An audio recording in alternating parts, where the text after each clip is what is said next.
Next guests on Bay Sunday are redefining folk music in an unexpected way. They're called the Giving Tree Band, and they do much more than just make music. They make music green. Here to tell us about their aspirations, their plans for a new album, and their current national tour, please welcome brothers and band members Todd and Fink. Now, before we talk to them, we're going to listen to some of your music. Sure.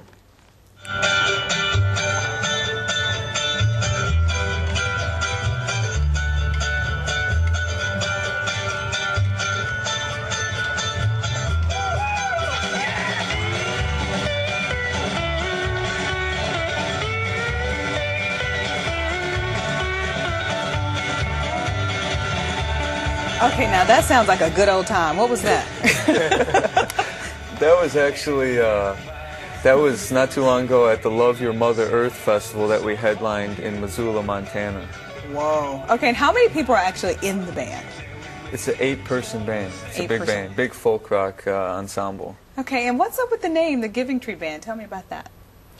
The Giving Tree Band is pretty much a takeoff of the book, The Giving Tree. Mm-hmm. But you know, we like the name from the very beginning and kind of just adopted it as our own, and it seemed to fit with the vibe that we were going for. And what is the vibe that you're going for?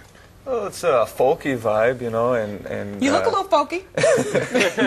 So, you know, the name does seem to be a good fit, and there's also, you know, an environmental piece to what we do. Mm-hmm. We try to do everything that we do as a band as sustainably as possible, and the message of the book by Shel Silverstein is one of giving and not thinking too much about return, and we try to you know, embody that philosophy. So it seems like the book title is a good fit for our band on multiple levels. Okay, we were talking a little bit during the break about different guitars are made from different types of wood and how that changes the tone of the sound. Can you explain that a little bit more? Well, definitely different types of woods are going to change the sound based on how hard or soft the wood is.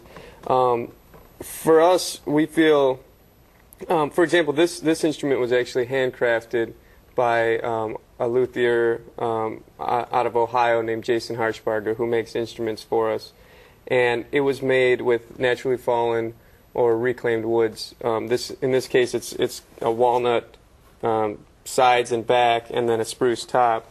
And we feel that also, aside from like just the type of woods that are involved in making an instrument, the love that the luthier puts into it is very important, and so kind of, you know, it's similar to how we operate our business. Is just we want to know who's involved and what their energy is when they're, you know, creating any piece that's going to fit into our business, and this instrument is a beautiful, it is beautiful, beautiful guitar, and we're so grateful that we have him working for you guys. Working for us, yeah. Now, you guys are all about energy, and I don't know if people at home can see this, but you are barefoot, and you say the reason why you play barefoot is because of the energy, like you feel less inhibited. Can you, you know, extrapolate on that a bit? I mean, I think it's that, and also, you know, it keeps us down to earth. I would think. Literally, you know, and I don't know, I think, you know, it's comfortable. And you want to be comfortable, you know, especially when you're performing. And expressing yourself. Exactly. I can see that. So you take off your shoes, and anything else coming off? Well, we're saying that. It's a slippery slope, yeah. You have to be careful, and my brother makes sure to leave his hat on all the time, and so does a few other guys in the band. But I think just shoes and socks for now. Now, this is a guitar, and tell me what you are playing. Well, this is a different instrument. This is a banjo, and it's not from our builder who makes some of the other instruments. This is a vintage, used instrument, and it's about 35 years old. It's had multiple owners and musicians before me. So we either get used instruments and recycle them, or we have our builder at Highland Strings make us new instruments from reclaimed wood. So we make sure that the instruments that we're using now are eco-friendly. In this case, I had an artist, her name's Rome. I had her paint the head to make it a little bit more personal for me. She did a good job. yeah, it's what's the really difference in sound and tone between a guitar and a banjo? The banjo's going to be a little bit more faster attack, a little bit more plucked sound, higher pitch generally. Can you show me a little bit, like maybe? Okay. The head of it is like it's actually just a drum, so it's gonna. Yeah, it's a drum. Some people describe that as twang, that sound. Okay. Banjo. So there's a little bit of twang in our music. The guitar is generally fuller bodied, deeper sounding.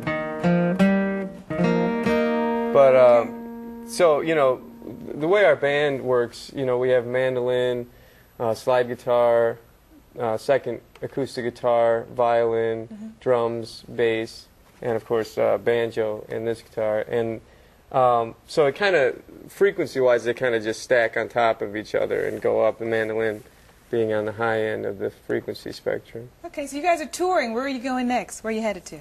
Los Angeles, playing at the Viper Room on Monday, June 28th. And what type of people show up for your gigs? Are they all very, because you guys look a little hippie-esque.